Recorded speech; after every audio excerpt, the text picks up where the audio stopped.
আসসালামু আলাইকুম প্রিয় ভিউয়ার্স, আশা করি আপনারা ভালো আছেন। চাকরির পরীক্ষায় কমন 5টি অঙ্ক করাবো যা বারবার আসে। এই গণিতগুলো আপনি পরীক্ষার হলে খুব কম সময়ের ভিতরে আপনি করতে পারবেন, আমি দেখিয়ে দিচ্ছি। চলুন ভিডিওটি শুরু করা যাক। আর ভিডিওটি শুরু করার পূর্বে রিকোয়েস্ট, যদি ভালো লাগে অবশ্যই একটা লাইক দিবেন। প্রথম যে গণিতটা আছে, দুটি সংখ্যার অনুপাত 2:3 এবং ঘষাগু 4 হলে বৃহত্তম সংখ্যাটি কত? আপনি হলে বসে ঠিক এভাবে করবেন। ধরি সংখ্যা দুটি টয়েস এক্স ও থ্রাইস এক্স। এখন দেখেন এর গসাগু কত হবে।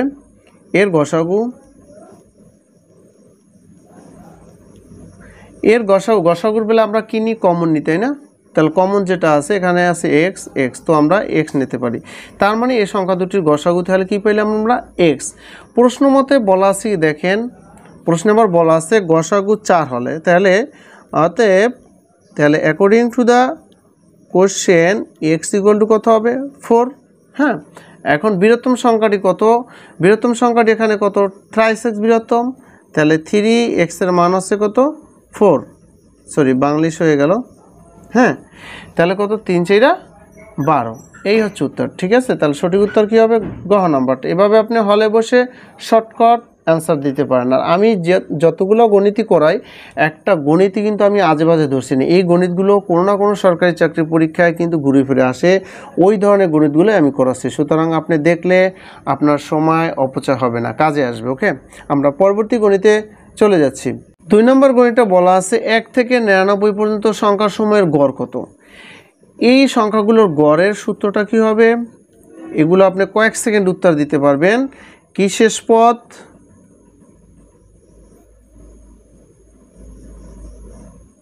শেষ পদ যোগ হচ্ছে প্রথম পদ ভাগ হচ্ছে 2। তাহলে দেখুন শেষ পদ কত আছে? 99 যোগ প্রথম পদ আছে কত? 1 ভাগ হচ্ছে 2।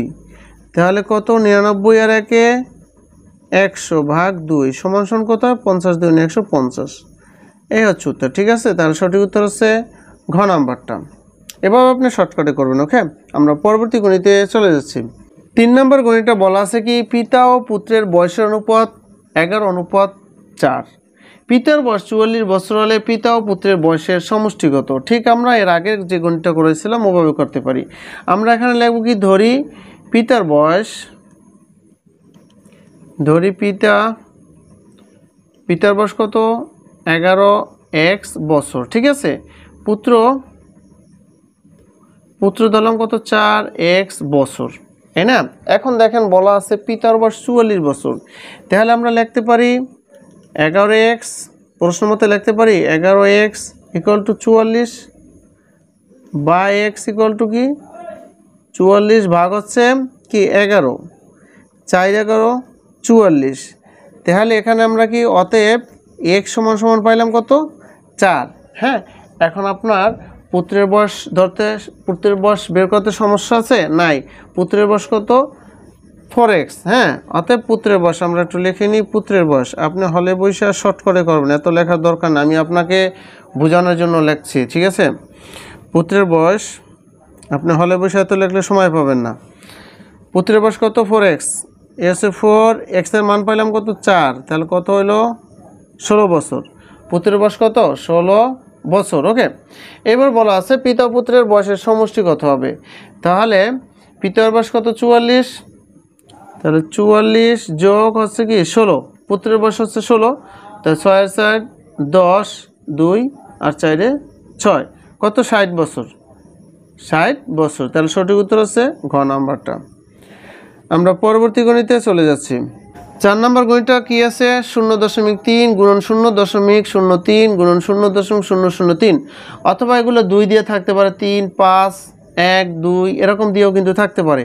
আপনি এই গণিতগুলো হলে বসে শর্টকাটে কীভাবে করবেন আমি দেখাচ্ছি। আপনি প্রথমে দেখেন এখানে কি আছে? 3 3 9, 3 9 27, সংখ্যাগুলো আগে গুণ করে নেবেন। কত হলো? 27। এবার দেখেন দশমিকের পরে কয়টা ঘর আছে? দশমিকের পরে এখানে আছে একটা, এখানে আছে দুইটা, দুইটার একটা 3টা, আর এখানে আছে কটা? 3টে, 6টা। হ্যাঁ, টোটাল আমরা 6টা লাগবে। তাহলে 1 2 3 4 5 6 দশমিক, ঠিক আছে, তারপরটা শূন্য দিলে দিতে পারেন। এই হচ্ছে উত্তর। এভাবে আপনি হলে বসে কোনো কিছু ঝামেলা ছাড়া, গুণ টুন করা ছাড়া একবারে এভাবে আপনি শর্টকাট উত্তর দিতে পারবেন। তাহলে 4টা 0 27 কই আছে, বিষয়টা বোঝেন। আমি আবার একবার বলছি, কি করবেন আপনি হলে বসে, ধরেন আমি এই গুণটা যদি এভাবে দেওয়া থাকে 0.2 গুণন, আচ্ছা আমি এখানে লিখে দিচ্ছি একটু, ধরেন যদি এভাবে গণিতটা থাকে 0.2 গুণন 0.02 গুণন 0.002, এভাবে তো থাকতে পারে, তাই না? এক্ষেত্রে আপনি ঠিক একই নিয়ম ফলো করবেন, সংখ্যাগুলো গুণ করে ফেলবেন। 2 দুগুণে 4, 4 দুগুণ কত 8, 4 দুগুণ হচ্ছে 8, ঠিক আছে, সরি 4 দুগুণে 8। এবার দেখেন দশমিক পর সংখ্যা কয়টা, 1 3 3 আর 3 কত 6, তাহলে 1 2 3 4 5 6, তাহলে 0.000008, ঠিক আছে 8, ওকে। এভাবে আপনি কিন্তু করতে পারেন। আমরা পরবর্তী গণিতে চলে যাচ্ছি। 5 নম্বর গণিতটা বলা আছে a = a b c, এই সেটের উপসেট কয়টি? এই সেটের উপসেট কয়টি আপনি হলে বসে শর্টকাটে করতে পারবেন। এখান দেখেন সেট এর উপাদান আছে কয়টা, এর উপাদান সংখ্যা কয়টা, 3টা। এর উপাদান সংখ্যা কয়টা, 1 2 3, উপাদান সংখ্যা হচ্ছে 3টি, ঠিক আছে। আচ্ছা এর উপসেট হবে কি, অতএব এর উপসেট হবে, আচ্ছা এর উপসেট হবে কি, এর একটা সূত্র আছে, ঠিক আছে। অর্থাৎ কোন সেটের উপাদান সংখ্যা n হলে পাওয়ার সেটের উপাদান সংখ্যা হবে কি 2 পাওয়ার n, ঠিক আছে, কি 2 পাওয়ার n, বিষয়টা বুঝছেন? তাহলে আমরা একটু লিখে নিই 2 পাওয়ার n, হ্যাঁ এটা কিন্তু আমরা লিখতে পারি। তাহলে এখানে 2n মানে কি 3, n আছে 3, তাহলে কত হয় 8, কত হলো 8, অর্থাৎ 8টি। তাহলে এ সেটের উপসেট হবে কটা, 8টি। বা আপনি যদি এটা এই গণিতটা আপনি অন্যভাবে করতে পারেন, দেখেন আপনি যদি হাতে কলমে বের করতে চান, এখানে আছে কত এ বি সি না, দেখেন এ বি সি, এই তো। এখন এর উপসেট হবে কি, দেখেন এ হবে একটা, বি হবে একটা, সি হবে একটা, তারপর কি এ বি একটা, তারপর আছে এ সি আছে একটা, তারপরে বাকি থাকে কি বিসি না, বিসি একটা, হ্যাঁ, আর এ বি সি হবে একটা, A C A B DC, তাই না, হ্যাঁ।